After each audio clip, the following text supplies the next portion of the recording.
नमस्कार, मैं हूं रंजीत कुमार और शुरू हो चुका है देश का मूड मीटर। देश का मूड मीटर की पहली स्टोरी में आज महाकुंभ में वायरल आईआईटी बाबा के बयानों की करेंगे पड़ताल और बताएंगे कि क्यों वो अध्यात्म को विज्ञान से जोड़ते जोड़ते बेसिर पैर की बात करने लगे। देश का मूड मीटर की दूसरी स्टोरी में बताएंगे कि शपथ लेने के 12 घंटे के भीतर ही कैसे डोनाल्ड ट्रंप मोदी पथ पर आगे बढ़ते हुए दिखाई दे रहे हैं और यह भी दिखाएंगे कि कैसे अमेरिकी राष्ट्रपति डोनाल्ड ट्रंप के नारों में इंडिया इंडिया की गूंज भी सुनाई दे रही। लेकिन आज के शो की शुरुआत आईआईटी बाबा की पर्सनैलिटी पर सबसे बड़ी पड़ताल के साथ।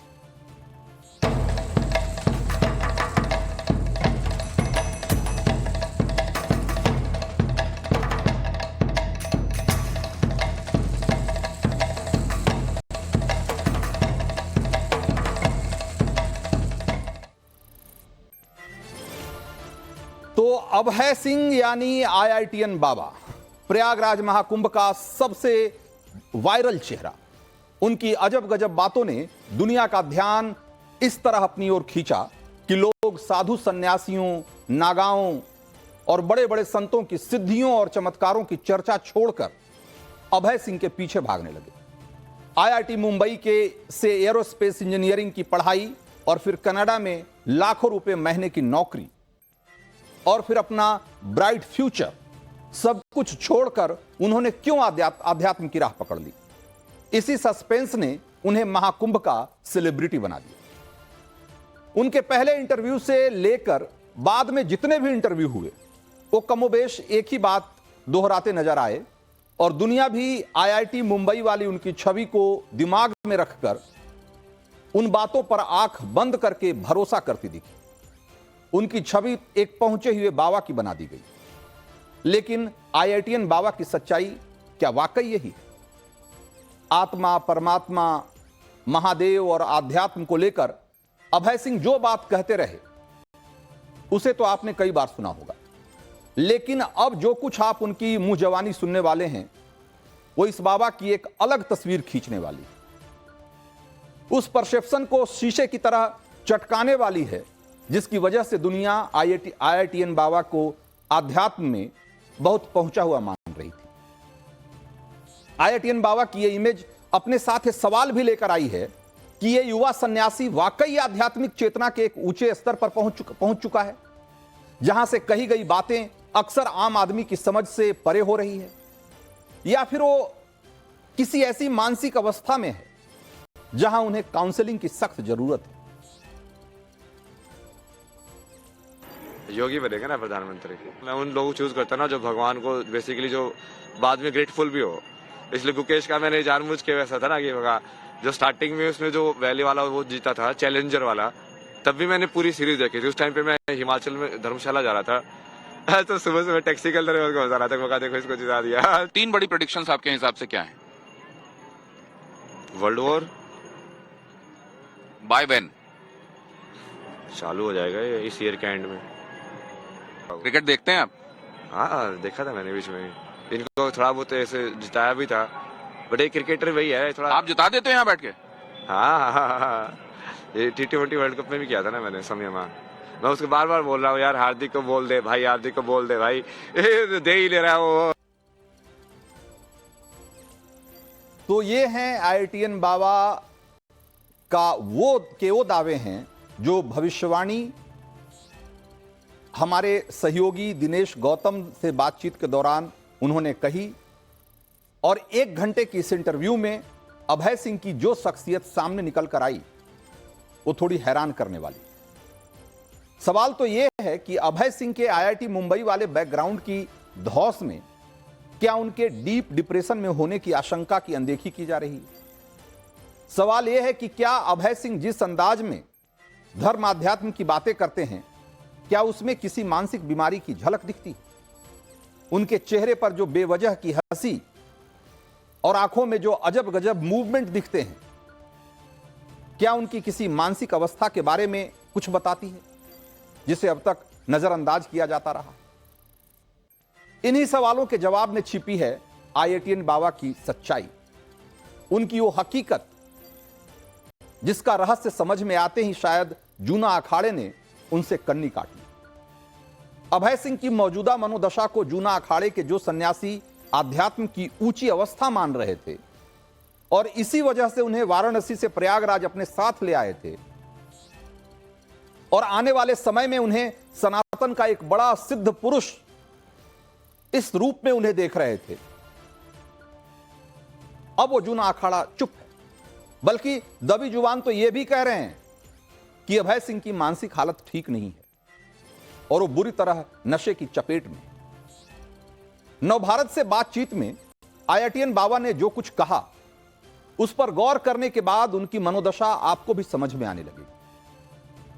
सुनिए जरा महादेव से अपना सीधा कनेक्शन बताने वाले अभय सिंह का एक बयान, जिसमें वो कह रहे हैं कि मैंने बैठे बैठे आईपीएल चैंपियनशिप में टीम इंडिया को जीत दिला दी और भारतीय ग्रैंड मास्टर डी गुकेश को हाल ही में शतरंज का वर्ल्ड चैंपियन बना दिया।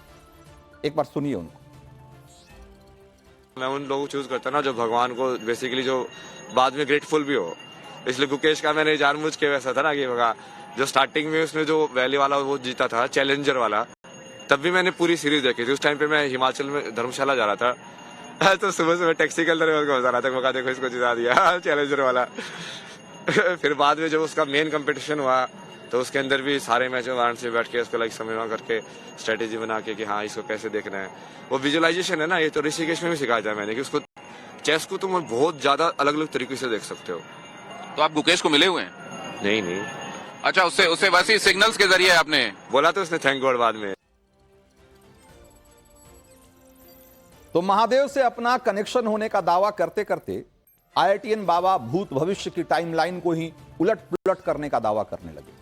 क्रिकेटर रोहित शर्मा और वर्ल्ड चैंपियन गुकेश से अपना टेलीपैथ। यह सच है कि साधुओं के चमत्कार की ऐसी कई कहानियां श्रद्धालु कहते और सुनते हैं, बहुत सारे लोग उस पर यकीन भी करते हैं, लेकिन उन कहानियों में यह घटना जिनके साथ होती है या चमत्कार जिनके साथ घटित होता है उन्हें उसका पूर्वाभास भी जरूर होता है और ऐसे चमत्कारों के चश्मदीद दावा करते हैं कि उन्हें पहले ही इसका अनुभव हो गया या इशारा मिल गया। अब आईआईटीएन बाबा के इस बयान में क्या हकीकत है, क्या फसाना है, यह समझना मुश्किल नहीं। सनातन के तमाम पैमानों से ऊपर उठकर जिस तरह से वो अजब गजब दावे कर रहे हैं उसमें उनके मन का फितूर साफ साफ झलक रहा है। सुनिए आईआईटीएन बाबा की कुछ और हैरान करने वाली भविष्यवाणियां और दावे जिनमें वर्ल्ड वार से लेकर दिल्ली चुनाव तक सब शामिल है। वो 3 बड़ी प्रेडिक्शंस आपके हिसाब से क्या हैं? वर्ल्ड वॉर बाय व्हेन चालू हो जाएगा इस ईयर के एंड में। इस साल के आखिर में वर्ल्ड वॉर शुरू हो जाएगा, 2025 के आखिर में वर्ल्ड वॉर शुरू हो जाएगा। मतलब ऐसे तो हो ही गया है काफी हद तक तो, बट वो तो उसकी शुरुआत वो रशिया यूक्रेन है या इधर इजराइल और हमास था? नहीं, रशिया रुपये ही नहीं था ना शुरुआत तो। अच्छा वही। अच्छा, ये हो गया प्रेडिक्शन नंबर 1। 2 क्या है? किसके बारे में प्रेडिक्शन करूं मैं? कल मैं रात को इतने सारे प्रेडिक्शन किए थे। मैं तो वैसे भी कर देता हूँ ना, जैसे मान लो जैसे बीजेपी अभी कैंडिडेट बना रही है तो मैंने उनको बोला कि अभी तुम नुपुर शर्मा को चीफ मिनिस्टर का बनाते हो दिल्ली से तो मैं जिता दूंगा उसको, वो मेरी गारंटी है। कैसे जिताएंगे आप? वो मेरी गारंटी है ना, वो मैं कैसे भी जिताऊं। तो आपने सुना, वो कह रहे हैं कि अगर नुपुर शर्मा को अगर आप दिल्ली से टिकट दे दें तो मैं उसको जिता दूंगा, इसकी मेरी गारंटी है और मैं जिता दूंगा। चुनावी समीकरण क्या कहते हैं, जमीन पर हालात क्या है, उससे कोई फर्क नहीं पड़ता। वो दावा कर रहे हैं कि मैं जिता दूंगा। नवभारत से इंटरव्यू में आईआईटीएन बाबा अभय सिंह की शख्सियत की और भी परत दर परत खुलती गई। आगे मैं वो भी आपको विस्तार से बताऊंगा, लेकिन पहले उनकी मानसिक दशा को मेडिकल साइंस के पैमाने पर समझना जरा जरूरी है। और यहां याद रखिए कि मैं उनकी मानसिक स्थिति को लेकर कोई सर्टिफिकेट नहीं दे रहा, लेकिन मॉडर्न मेडिकल साइंस में मानसिक बीमारियों पर बहुत तरह के रिसर्च हुए। उनकी पहचान करने से लेकर उनके इलाज को लेकर, इलाज तक को लेकर साइकियाट्री और साइकोलॉजी में बहुत सारे रिसर्च हुए, बहुत सारे अध्ययन किए गए और उसके आधार पे आप किसी व्यक्ति को देखकर उसकी मनोदशा, उसकी मानसिक हालत के बारे में अंदाजा लगा सकते हैं। कम से कम यह जरूर समझ सकते हैं कि क्या वाकई इस आदमी को किसी तरह के काउंसलिंग की जरूरत है। और इसकी वजह यह है कि हाल के कुछ सालों में दुनिया भर में मनोरोग, या जिसको मेंटल प्रॉब्लम कहते हैं, वो बहुत तेजी से बढ़ा है। अमेरिका से लेकर ऑस्ट्रेलिया तक, इटली से लेकर इंडिया तक, दुनिया का कोई भी देश हो, अलग अलग तरह के मानसिक रोगों से जूझने वालों की तादाद बढ़ी है, क्योंकि पूरी दुनिया में लोगों का लाइफ स्टाइल बदला है और उसकी वजह से उनकी मानसिक स्थिति में भी बहुत सारे बदलाव आए। मेडिकल साइंस के मुताबिक किसी व्यक्ति में मानसिक बीमारी होने या विकसित होने के क्या संकेत होते हैं, एक बार जरा समझ लीजिए। और उसके बाद अभय सिंह जो बातें कर रहे हैं, जिस तरह की बातें कर रहे हैं, उनके व्यवहार में जो चीजें दिखती है, उसको बरक्स रख के, उसको आमने सामने रखकर जरा देखिए। बहुत मुमकिन है कि आपको भी एक पैटर्न दिखेगा। मानसिक व्यवहार में असामान्य बदलाव या अजीब सी हरकतें, ये वो चीजें होती है जो कि सबसे पहले आपका ध्यान खींचती है। कि अगर आप अलग तरीके से बात करते हैं, अलग तरीके से आपके चेहरे पर हाव भाव आते हैं, तो एक पहला इंडिकेशन होता है। दूसरा इंडिकेशन क्या होता है? तार्किक सोच की वजह, लॉजिकल बात करने की बजाय आप भ्रम और भटकाव की स्थिति में दिखते हैं, बात बात पर बेचैन हो जाते हैं, उत्तेजित हो जाते हैं, अव्यवस्थित हालत में दिखते हैं, परिवार, मित्रों, अपने लोगों से दूरी बनाने लग जाते हैं। और कई बार ऐसे लोग सुपर नेचुरल शक्तियों में, यानी कि पारलौकिक दुनिया में होने का या ऐसी शक्तियों के करीब होने का ऐसा दावा करने लगते हैं। यह मानसिक बीमारी का शुरुआती लक्षण है, जो समय के साथ डिप्रेशन से शुरू होकर सिजोफ्रेनिया, यानी कि जो स्प्लिट पर्सनालिटी तक की जो समस्या होती है, वहां तक जा सकती है, बाइपोलर डिजीज और ऐसे बहुत सारी चीजों की तरफ बढ़ सकती है। और मानसिक विकार चूंकि धीरे धीरे विकसित होता है, इसलिए कई बार इसे समझने में देर होती है। अक्सर इसकी वजह से लोग नहीं समझ पाते या प्रेडिक्ट नहीं कर पाते कि वो किसी मानसिक बीमारी के ट्रैप में फंस रहे हैं। और इसके पीछे वजह क्या होती है? और इसके पीछे जो सबसे बड़ी वजह होती है, वो लोग मानते हैं कि अगर जीवन में आपको किसी चीज से झटका लगता है, गहरा सदमा लगता है, इमोशनल ट्रॉमा होता है, उसकी वजह से सारी चीजें होती हैं। अब जरा लौटिए आईआईटीएन बाबा की तरफ। एक फैक्ट है जो कि आईआईटीएन बाबा ने खुद कई बार कहा है कि उनका बचपन घरेलू हिंसा और मानसिक तनाव और दबाव के दौर से गुजरा है। उनके घर की परिस्थितियां ऐसी थी कि जिसमें उनके माता पिता के बीच संबंध अच्छे नहीं थे और उसकी वजह से वो कई तरह बहुत मानसिक परेशानी में रहे। कनाडा में नौकरी के दौरान वो डीप डिप्रेशन से भी जूझते रहे और उन्होंने खुद इस बात को स्वीकार किया है।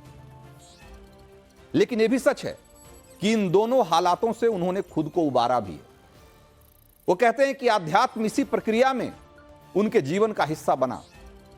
जब वो डिप्रेशन में थे तब इसको समझने के लिए उन्होंने आध्यात्म का रुख किया और उन्हें अपनी स्थिति, अपनी मानसिक स्थिति के बारे में बेहतर समझ पैदा हुई उनके भीतर। आध्यात्म की तरह झुकाव ने उन्हें उन चीजों को पढ़ने के लिए प्रेरित किया जिसे आज वो महाकुंभ में दूसरों को बता रहे हैं, उसकी वैज्ञानिक व्याख्या भी सुना रहे हैं। लेकिन अब वो जिस तरह की चौंकाने वाली बातें करते दिखते हैं, वो थोड़ी हैरान करने वाली है। उन बातों का ना तो कोई सिलसिला दिखता है, उसमें कई बार कोई तार्किकता भी नहीं दिखती, कोई तारतम्यता नहीं दिखती, न तो उसका अध्यात्म से न धर्म से। वो कई बार बहुत ही उलूल जुलूल सी बातें लगती। और यही यह सवाल उठने लगता है कि आईआईटीएन बाबा असल में हैं क्या? एक बार फिर से सुनिए। बाल आखिरी बार कब कटाए थे आप? बाल तभी कटाए था, 7-8 महीने हो गए। 7-8 महीने? उसके पहले बाल वगैरह कटा रहे थे आप? नहीं, वो उसको ऐसी कोई दिक्कत नहीं है ना मेरे को। तो बाल दाढ़ी कटाने वटाने में कब तुम कटा लोगे तो कृष्ण बन जाओगे। महादेव के भी बहुत सारे रूप है, जैसे एक में वो बिल्कुल वो ढाड़ी वाड़ी वैसे वाले होते हैं, एक में बिल्कुल वो क्लीन शेव वैसे वाले बैठे रहते हैं ध्यान के अंदर। तो वो उससे फर्क नहीं पड़ता ना बाहर वाली अपीयरेंस से, वो तो दुनिया वालों को ज्यादा फर्क पड़ता है उससे कि तुम बाबा जैसे दिख रहे हो कि नहीं दिख रहे हो। महाकुंभ और इसके बाद आप क्या करने वाले हैं, जो क्या दिखाई दे रहा है आपको?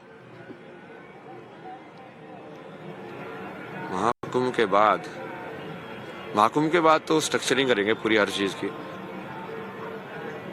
माइन्यूटली हर एक जो चीज जो ऑलरेडी एग्जिस्ट कर रही है उसका डिटेल मैप। जैसे मैंने एक बार ये ऐसे विजुअलाइजेशन किया था ना कि तुम हर एक विलेज का भी पूरा एनर्जी के हिसाब से बना सकते हो कि उसकी ज्योग्राफी कैसे है, तो उसका पूरा प्लानिंग कैसे होनी चाहिए, घर कैसे होनी चाहिए, यहाँ पे किस टाइप की खेती होनी चाहिए, कैसे एनवायरनमेंट में लाइक वो घर का आर्किटेक्चर भी किस टाइप का होना चाहिए। प्रैक्टिकल है वो? हाँ, वो मैंने माइंड में मैंने बहुत सारी चीजें करी है ना। ये जब मैं ऋषिकेश में था तो बहुत करता था, जैसे पूरा माइंड के अंदर ये वर्ल्ड का मैप बना के कि हाँ अच्छा ये कंट्री ऐसे ऐसे कलर कोड करके कैसे इसको ऐसे हिलाएंगे, ये ऐसा होगा, ये ऐसे होगा, ऐसे होगा। ये जो कहा जाता है कि मेष राशि गते जीवे मकरे चंद्र भास्करौ अमावस्या तदा योगा कुंभाख्य तीर्थ नायके, तो ये महाकुंभ के संदर्भ में ये इसका मतलब क्या है? तीर्थराज। इसका एग्जैक्ट मतलब तो नहीं पता मेरे को, उसको आप साउंड फिर से बताओगे तो वो साउंड के हिसाब से बता दूंगा। तो IITian बाबा कई बार बहुत हैरान करने वाली बातें करते हैं, कई बार वो फिलॉसफी दर्शन की बातें करते हैं जो कि एक आम इंसान को कई बार समझ से परे लगती है। कई बार वो बहकी बहकी बातें करते हैं, कई बार चमत्कार की बातें करने लगते हैं, और कई बार ऐसी बात करते हैं जो कि लगता है कि शायद वो उनकी मानसिक अवस्था ठीक नहीं। IITian बाबा की ऐसी बयानबाजियों के बीच मैं आपका ध्यान उनके बॉडी लैंग्वेज की तरफ भी खींचना चाहता हूं। उनकी हंसी पर तो दुनिया का ध्यान बहुत पहले से था, क्योंकि वो बात बात पे हंसते हैं, हर सवाल पे हंसते हैं, हर जवाब के पहले हंसते हैं और हर जवाब के बाद भी हंसते हैं। और जब उनसे पूछा गया एक बार कि आप इतना हंसते क्यों हैं, तो उन्होंने कहा कि हंसते रहना बहुत जरूरी है, क्योंकि पता नहीं किस पल आपकी मौत आ जाए, तो कम से कम मैं हंसते हंसते मरूंगा। एक बार की आपको लगेगा कि ये कोई बहुत ही थॉटफुल आदमी, जिसकी की जो कि एक समझ और अध्यात्म और अपने चिंतन के एक अलग स्तर पे पहुंच चुका है, वही आदमी ऐसी बातें कर सकता है। लेकिन विज्ञान ऐसी बातों को और उनके बॉडी लैंग्वेज को कई बार अलग नजरिए से देखता है। जैसे उनके चेहरे और भाव भंगिमा पर भी ध्यान देने की जरूरत है। उनसे जब सवाल होते हैं तो उनके चेहरे पर आते जाते भावों को जरा गौर से देखिए। वो जिस तरह आंखें बंद करते हैं, सवालों के दौरान मिचमिचाते हैं आंखें, या अपनी माला के साथ जो हरकतें करते हैं, वो सब मनोवैज्ञानिकों का ध्यान अपनी ओर खींचता है। ऐसा व्यवहार सामान्य व्यवहार की श्रेणी में नहीं आता। व्यक्ति मानसिक तनाव की स्थिति में हो तो जाने अनजाने में ऐसा व्यवहार करने लगता है। उसे पता भी नहीं होता कि वो कुछ असामान्य व्यवहार कर रहा है, लेकिन वो कर रहा होता है। चेहरे पर अचानक असामान्य भाव भी इसी वजह से दिखने लगते हैं। और मनोवैज्ञानिक ये मानते हैं कि ये वो स्थिति है जब उन्हें काउंसलिंग की लोगों को जरूरत होती है। IITian बाबा कहते हैं कि वो बिना तर्क के कोई बात नहीं बोलते,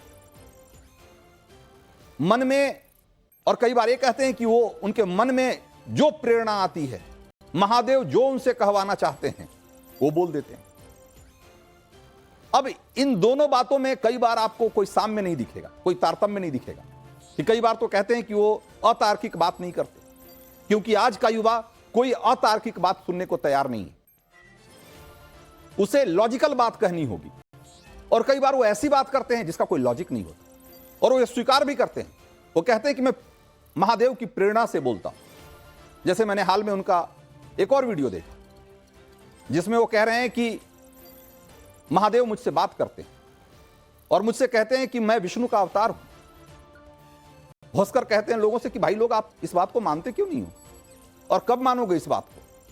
तब जब मैं सब कुछ ले लूंगा, तब तो मैं सुदर्शन से सबका गला भी काट दूं, नहीं तो त्रिशूल से सबको मार दूंगा। ये इस तरह की बातें करते कहते हैं कि महादेव मुझसे इतना प्रेम करते हैं, अपना त्रिशूल भी मुझे दे देंगे। तो कई बार ऐसी बहकी बहकी बातें करना, ये क्या है? मैं यहां एक बात और स्पष्ट करना चाहता हूं कि मैं बिल्कुल नहीं कहना चाह रहा, या मेरा इन सारी बातों का कहने का मकसद ये बिल्कुल नहीं है कि मैं किसी नतीजे पे पहुंचकर बात कह रहा हूं कि आईआईटीएन बाबा किसी मानसिक बीमारी से जूझ रहे हैं।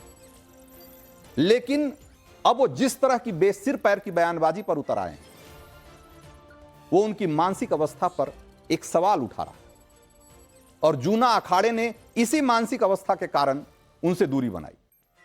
जूना अखाड़े के महंत कर्णपुरी ने एक बयान जारी करके कहा था कि अभय सिंह बाबा नहीं, मवाली है। उसकी मानसिक स्थिति वैसी नहीं है जैसा हम सोच रहे थे, इसलिए उन्हें हमने अखाड़े से जाने के लिए कह दिया। एक बार सुनिए उनको। तो ये उन्होंने जूना अखाड़े की तरफ से बयान में कहा है, और ये बातें ये स्पष्ट करती है कि अभय सिंह चाहे जिस भी मानसिक स्थिति में, वो आध्यात्म के एक उच्च स्तर पर हो, या वो किसी नशे की हालत में ऐसी बात कर रहे हैं, या अपनी खराब मानसिक स्थिति की वजह से ऐसी बात कर रहे हैं, लेकिन जिन्होंने उनको करीब से देखा है, उन्होंने उनकी शख्सियत के कई रूप देखे हैं, कई चेहरे देखे हैं। एक बार सुनिए जरा जूना अखाड़े के महंत। है ना कि पॉलिटिकली करेक्ट हूं कि नहीं हूं, सही कह रहा हूं कि नहीं कह रहा हूं, ऐसा दिमाग लगाते हैं, आप ये सब नहीं सोचते? नहीं, मैं महादेव ने मेरे को डायरेक्टली बोला है ना कि तेरे को डरने की जरूरत नहीं है, क्योंकि सारी नॉलेज जो है उसी मोमेंट में हो और तेरे अंदर ही है। तो तेरे को तू उस मोमेंट में जाना, और तेरे को जो जवाब देने हैं ना वो अपने आप अंदर से आ जाएंगे।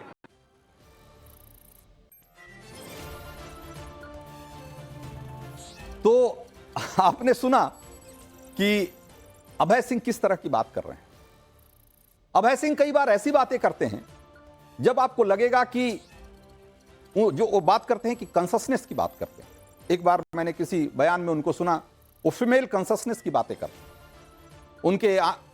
उनके उंगलियों के नाखून बढ़े हुए हैं, और जब इससे जुड़ा सवाल किया गया उनसे, तो उन्होंने कहा कि अगर आप फीमेल कॉन्शसनेस में, अगर किसी स्त्री के कॉन्शसनेस को समझना चाहते हो, तो आपको उसका एक बहुत बड़ा जरिया है कि आप अपने चाल ढाल, अपने व्यवहार में उन चीजों को उतारो जिसको एक महिला हर रोज महसूस करती है। और जो मैंने नाखून बढ़ाए हैं, इसके बाद मैं एक मैस्कुलिन कॉन्शसनेस से, एक पुरुष की मानसिक अवस्था से एक स्त्री की मानसिक अवस्था को समझने में मुझे मदद मिलती है, क्योंकि मैं ये बढ़े हुए नाखूनों के साथ कोई रफ एंड टफ तरीके से काम नहीं कर सकता। मुझे किसी भी काम को करने में एक सॉफ्टनेस की जरूरत होती है, और इसके जरिए मैं उस फीमेल कॉन्शसनेस को समझता हूं।